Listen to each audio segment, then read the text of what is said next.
Bonjour, c'est Kate de je-suis-parfaite.com. Je vous révèle aujourd'hui le véritable secret pour maigrir. Je vous dis déjà, ne cherchez pas dans votre assiette, le secret se trouve dans votre tête. Je vous dis tout. Fanny m'écrit et m'explique qu'elle pense tout le temps à la nourriture. Qu'en fait, la nourriture l'obsède. Là, elle revient d'un week-end avec son amoureux, mais elle n'a fait que penser qu'à ce qu'elle allait manger, quand ils iraient au restaurant, quand ils iraient boire un verre, bon. Elle a un peu l'impression que sa vie, elle s'en rend compte à présent, c'est un peu le temps qui passe entre deux repas ou deux envies de nourriture. Si comme Fanny, vous pensez que pour maigrir, il faut faire régime, que vous devez contrôler ce que vous mettez dans votre assiette, que ce soit au niveau des quantités, restreindre vos apports caloriques, ou au niveau de la qualité des aliments, manger tel type d'aliment plutôt que tel autre, et que ce qui fait que vous n'arrivez pas à maigrir, c'est le fait que vous manquez de volonté, vous vous trompez. Je vais vous expliquer pourquoi. C'est ce que vous ressentez par rapport à la nourriture, ce que vous pensez de la nourriture, qui font de vous son esclave et qui vous empêche de maigrir ou tout simplement de maintenir un poids stable. Je tiens ici à ouvrir une parenthèse et à rappeler que le but de je-suis-parfaite.com n'est pas absolument la perte de poids. Vous pouvez très bien vouloir juste avoir un poids stable et être à l'aise dedans, et ne plus vivre le yo-yo. On peut vivre le yo-yo en étant mince, on peut vivre le yo-yo en étant grosse, et c'est tout aussi insupportable dans les deux cas. De même, vous pouvez être grosse et être très heureuse d'être grosse et vous sentir très bien en surpoids. Pour moi, c'est OK. Ce que je veux vous montrer ici, et les trucs que je partage avec vous dans Je suis parfaite, c'est, dans l'absolu, comment avoir le poids qui vous convient, quel qu'il soit, bas ou élevé. L'important est que vous vous sentiez bien dedans, à l'aise dedans, et que vous ayez un sentiment de contrôle naturel de votre poids, de votre corps, de votre alimentation. Dans ce podcast, je vais vous expliquer comment apaiser votre ressenti par rapport à la nourriture en vous donnant une première étape simplissime qui va commencer à vous libérer de son emprise.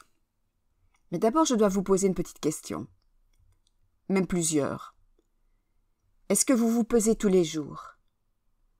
Est-ce que vous ne pouvez pas garder dans vos placards des chips, du chocolat, des bonbons, des gâteaux sans finir par les manger? Est-ce que pour vous, entamer un sachet de gâteau sans le terminer est inconcevable?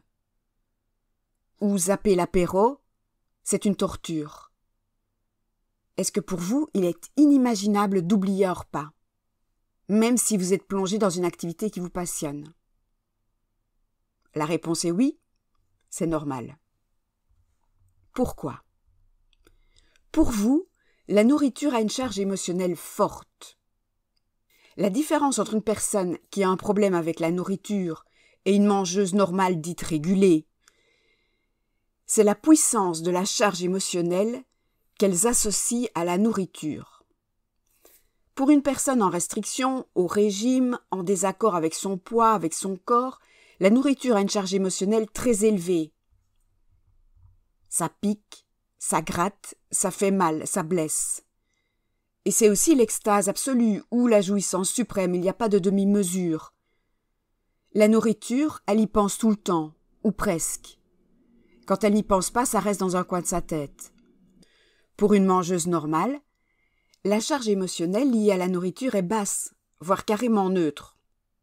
C'est bon, ça nourrit, ça suffit. Elle ne ressent aucun stress, aucune culpabilité, même quand elle fait un excès. La bouffe, en fait, elle y pense rarement, voire jamais. Une mangeuse régulée ne calcule pas les calories. Elle remplit son assiette en faisant gaffe à privilégier une alimentation saine et simple, mais s'il ne reste que des nouilles en sachet ou un vieux crouton de pain, c'est bon aussi. Elle oublie régulièrement de manger parce qu'elle est absorbée par des activités beaucoup plus intéressantes, genre la lecture du dernier Ken Follett ou le popotin Marcy. Elle redécouvre le contenu de ses armoires. « Ah tiens, ah c'est périmé ça. Ce sachet de gâteau, ah oui il est périmé aussi. Ah, ça, depuis 2017. Ah, bien, ouais. Ah, il était là, ce soutien-gorge. Une mangeuse régulée a dû jeter une partie des œufs de Pâques, des cœurs en chocolat de la Saint-Valentin, parce qu'elle les a oubliés, tout simplement. Elle ne cherche pas spécialement un énorme plaisir de la nourriture. Tant qu'elle n'a plus faim après son repas, c'est bon. Elle ne culpabilise pas quand elle mange quelque chose de calorique ou quand elle s'offre un petit repas malbouffe. Et elle ne se pèse jamais. Et même, si elle décide de perdre 2 kilos pour porter un bikini ficelle qui ne cache rien de ses vilaines attentions, elle va entamer un petit régime léger, à sa sauce, à sa manière, en douceur et sans stress. Genre, je vais supprimer une bière sur 2 ce soir. Et les 2 kilos qu'elle veut perdre, elle va les perdre. Sans douleur, sans frustration, sans affoler son cerveau, sans créer de crise de compulsion, sans basculer dans la boulimie, les doigts dans le nez. Vous savez pourquoi ? Parce que son rapport à la nourriture est neutre. La nourriture n'est pas associée à un plaisir exacerbé, donc s'en priver un peu ne cause pas une frustration insupportable. Si on vous prive de quelque chose qui n'a pas ou qui a peu d'importance pour vous, ça ne vous manque pas, vous vous en foutez. Le secret réside donc dans l'apaisement total de la charge émotionnelle que vous portez à la nourriture. Autrement dit, votre objectif, dans un premier temps, ça ne va pas être de perdre du poids. Il va falloir l'abandonner un moment, celui-là. Votre objectif, dans un premier temps, ça va être comment puis-je apaiser ma relation avec la nourriture ? Comment rendre à la nourriture son véritable statut, qui est un statut de carburant du corps.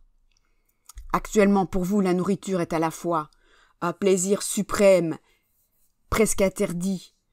C'est une drogue. Vous êtes une junkie de la bouffe. Votre but va être donc d'arriver à reconsidérer la nourriture comme quelque chose de nécessaire mais neutre, du carburant pour votre corps et, de temps en temps, du réconfort, plaisant et utile, mais sans plus. Avoir une alimentation paisible orientée santé et maintenir un poids stable quand la nourriture fait hurler que ce soit de bonheur ou de souffrance est impossible. En revanche, avoir une alimentation paisible, tranquille, pépère, orientée santé et maintenir un poids stable quand la nourriture ce n'est que de la bouffe, c'est easy. Alors c'est parti, on va faire un premier petit exercice de libération et d'apaisement de la charge émotionnelle de la nourriture. Je vous invite, ou plutôt je vous recommande, de faire ce petit exercice simple les jours qui viennent. C'est un petit exercice d'observation. Avant de mettre en place des stratégies, il faut toujours commencer par observer ce qui se passe. Observez, prêtez l'oreille, soyez attentifs. Dans les jours qui viennent, chaque fois que vous pensez à la nourriture, sur l'échelle de la charge émotionnelle de 1 à 10, si nous considérons que 1, c'est neutre, rien, nada, je ne ressens rien, calme plat, et 10 étant la charge max, c'est-à-dire aïe, oui, ah, non, non, ah, oui, oui, quelle note attribuez-vous à la nourriture ? Chaque fois que vous pensez à la nourriture, est-ce que c'est 0 ou est-ce que c'est « Ah » Observez simplement. L'observation, c'est le premier pas vers la solution. Est-ce que ça vous parle ? Dites-moi dans les commentaires comment ça se passe entre vous et la bouffe. Est-ce que c'est tranquillou ou est-ce que c'est douloureux ? Je vous répondrai. Je vous invite aussi à partager cet article. Nous avons toutes une ou des amies qui se battent tous les jours contre elles-mêmes, contre leur alimentation et contre leur poids.